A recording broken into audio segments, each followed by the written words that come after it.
할렐루야. 오늘도 참 감사한 하루입니다. 제가 있는 이곳과 여러분 계신 그곳에 우리 성령님 함께 하심을 믿고 감사드립니다.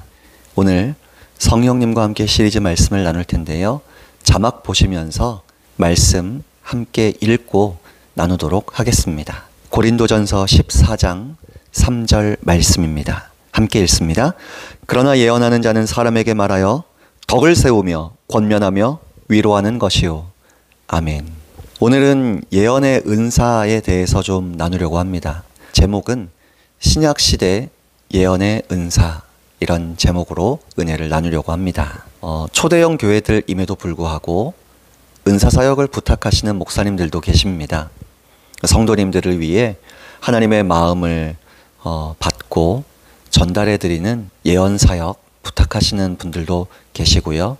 또 치유사역에 대해서 말씀을 전해주시고 함께 치유를 위해 기도해달라고 하시는 분들도 계십니다.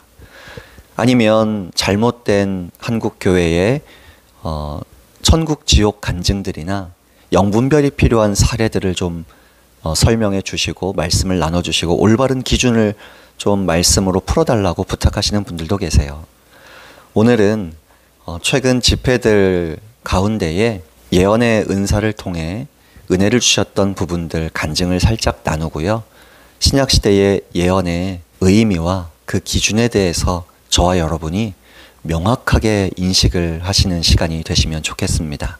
물론 짧게 나누는 걸로 다 되진 않지만 그래도 조금이나마 어떤 기준이 있는지 말씀을 통해 명확히 오늘 본문 말씀 한 구절이지만 기억해 주시길 부탁드립니다.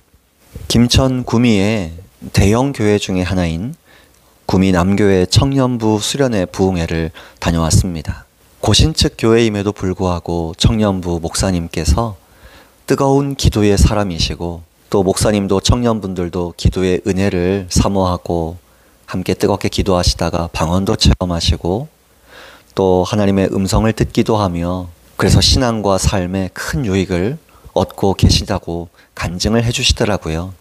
그래서 이렇게 저에게도 그런 부분들에 있어서 좀 더 쓰임받고 있는 목회자이시니까 좀 그런 부분들을 우리 청년 지체님들과 나눠달라고 또 그렇게 기도도 해주실 수 있으시면 해달라고 부탁을 하셨어요. 수련회 전체 부흥회들 가운데 큰 은혜를 부어주시기도 하셨고요. 몇 시간씩 계속 집회마다 기도도 하고 하나님 은혜를 얻고 누렸습니다.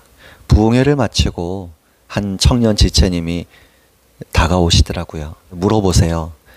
목사님, 아까 치유기도 하시고 하나님께서 환상을 보여주셨다고 말씀하셨잖아요. 그 중에 다리, 특히 무릎 뒷부분에 관련해서 말씀하신 내용들이 있었는데요. 그런데 정말 오늘 그 부분에 대해 보여주시고 말씀해 주신 건가요? 이렇게 묻더라고요. 아, 예, 그럼요. 근데 무슨 일이세요? 이렇게 대답하세요. 제가 목사님 말씀하신 대로 그 부분을 다쳤고 그 내용들 하나하나 언급하시는 부분들이 전부 제 이야기라서 너무 깜짝 놀랐어요. 그리고 오래도록 낫질 않았는데 최근 들어 좋아지고 있고 또 하나님 은혜도 받고 있는데 그 부분들을 그렇게 명확하게 정확하게 목사님 통해서 말씀해 주셔서 깜짝 놀랐습니다. 정말 감사합니다, 목사님. 집회가 다 끝나고 수련회가 다 끝나고 청년부 회장님과 또 목사님께서도 함께 부탁하시더라고요. 목사님, 저희 임원들은 섬기느라 늘 수고가 많은데요. 섬기기만 하다가 충분한 은혜를 받지 못할 때도 있는 것 같은데 목사님 오셨으니까 임원들을 위해서 예언사역 좀 부탁드려도 될까요? 얼마든지 좋죠. 그래서 식사하기 전에 청년들과 모여서 임원들과 모여서 14, 15명 정도 되는 인원이 모여서요. 같이 기도하는 시간을 가지고요. 한 분 한 분 어깨에만 손을 올리고 기도를 해드렸습니다. 14분 정도 기도해드리는데 1시간 반 가까이 훌쩍 지나가 버렸죠. 그렇게 기도를 해드리면 비슷한 간증들이 나옵니다. 목사님, 제 마음에 아픔이 있었던 것들 하나님께서 어떻게 위로해 주셨는지를 목사님의 입술을 통해서도 반복해서 또 들으니까요. 마음에 큰 위로가 되고 제가 감동받았던, 은혜 받았던 그 내용들이 그냥 감동이 아니라, 아, 정말 하나님의 음성이었구나. 목사님 지금 예언사역 해주는 것을 통해서 그때 받았던 감동, 음성을 들은 것 같았는데 그것이 정말로 예수님의 음성이었구나 라고 확인할 수 있어서 너무나 감사했습니다. 이런 간증들이 대부분이었고요. 저는 그 형제님들, 자매님들 성품이나 성향이나 거기서 어떻게 봉사하는지를 모르지만 공개적으로 거기 계신 분들이 다 들으니까요. 그분들은 다 알잖아요. 서로 목사님께서 이 형제님에 대해, 이 자매님에 대해서 참 잘 하나님의 마음을 전해주신 것 같다고 격려도 그렇게 해주셔서 감사했습니다. 무엇보다 건강한 예언사역의 특징은 그 열매에서 나타나는데요. 1차적으로는 대부분이 주님의 사랑과 자기의 마음 깊은 곳을 알고 계시고 만져주신다는 것에 감격해서 눈물로 그 시간을 보낸다는 것입니다. 그래서 그 의자에 앉아서, 똑같은 의자에 앉아서 돌아가면서 이렇게 기도를 받으셨는데 그 의자 앞이 눈물로 채워지고 적셔지는 시간이었던 것이죠. 또 교회를 건축한 인천의 한 교회에서도 최근에 집회를 인도했습니다. 목사님께서도 이제 성도님들 원하시는 분들은 그렇게 예언 사역을 좀 해달라고 부탁하시더라고요. 그래서 부흥회가 다 끝나고 뜨겁게 기도까지 다 했지만 2층 교육관에서 신청하신 분들만 이렇게 기도를 또 해드렸습니다. 마찬가지로 한 1시간 반 가까이 걸려서 한 25명 정도 기도를 받으셨던 것 같아요. 사모님께서는 밖에서 성도님들 그 순서를 이렇게 챙기시고 또 기도받고 나가시면 안내해 주시고 또 목사님께서는 기도받으시는 성도님들 옆에 앞에 함께 앉으셔서 녹음도 해주시고 그렇게 섬겨주고 계셨습니다. 그래서 담임 목사님께서 성도님들을 위해 기도해 드릴 때 다 듣고 계셨던 것이죠. 성도님들 간증을 이렇게 나가면서 사모님께 해주셨나 봐요.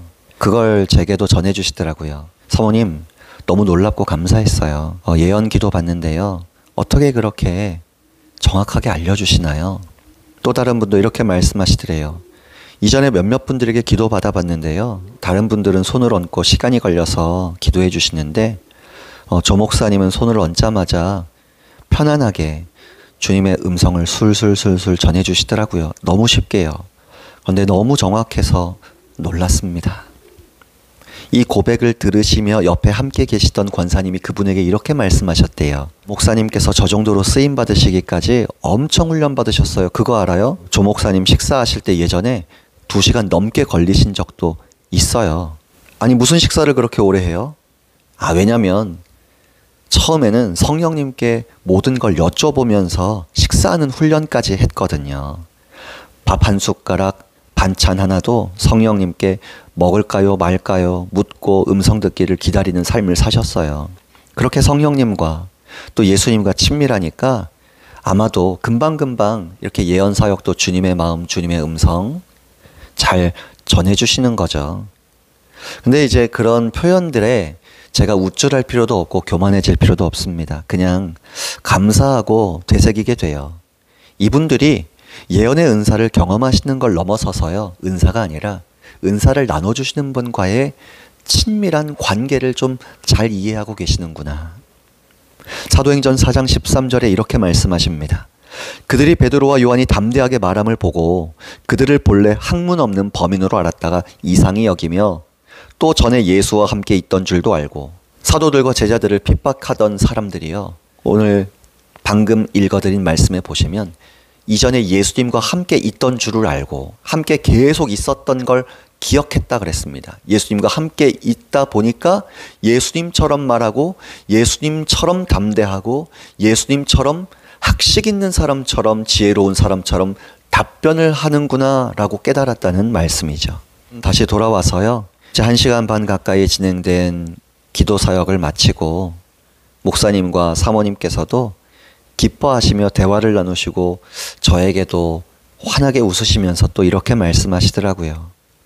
그 권사님, 그 집사님들께서 목사님 오늘 정말 깜짝 놀랐을 겁니다. 하나님께서 조 목사님을 통해 그렇게 깊이 자세히 그분들 각각의 사정을 알려주시고 말씀해 주셔서요. 저는 모르지만 담임 목사님은 기도 받으시는 성도님들 그 내용을 다 들으시고 녹음해 주셨잖아요. 저는 성도님들 사정을 모르지만 목사님은 아시니까 이제 그렇게 이야기를 해 주시더라고요. 근데 사실 간증하시는 분들께서 뭐 정확하다 이런 표현을 하시잖아요. 사실 뭘 맞췄다, 뭐 정확하다 이런 표현보다는요.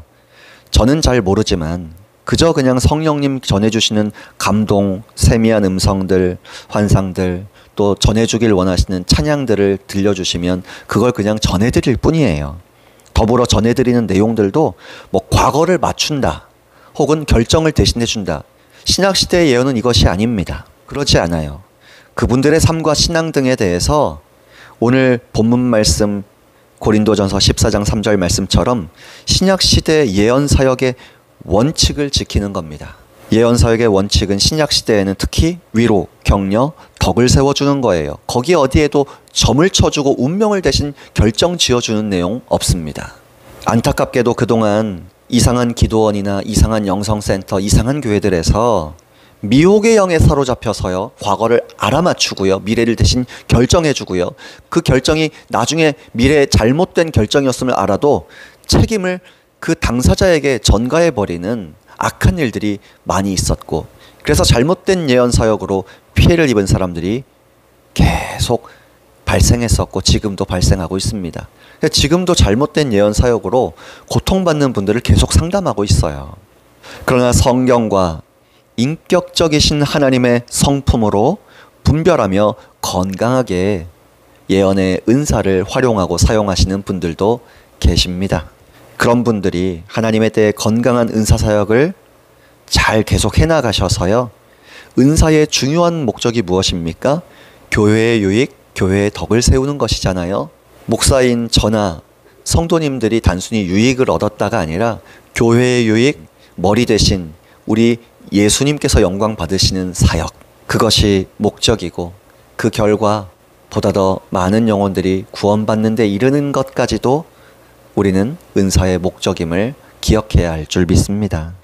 또 은사의 주인이 은사가 임했다 하더라도 내가 주인이 아니라 내 안에 계신 성령님께서 은사의 주인이심을 기억하고 은사보다 은사를 나눠주시는 성령님과의 관계를 중요하게 여기시는 저와 여러분 되시기를 축복합니다.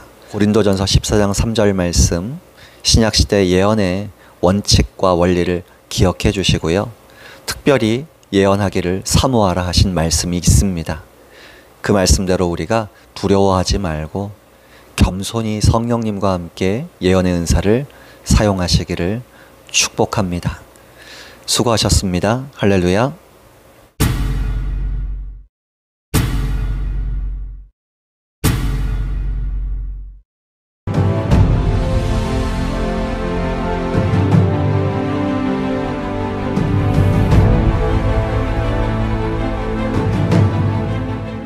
중독, 우울, 상처, 이것을 어떻게 깰 수 있을까요? 나의 힘으로는 안 돼요. 밖에 있는 누군가가 그것을 깨주지 않으면 절대 나올 수 없는 게 중독과 우울과 상처인 거예요.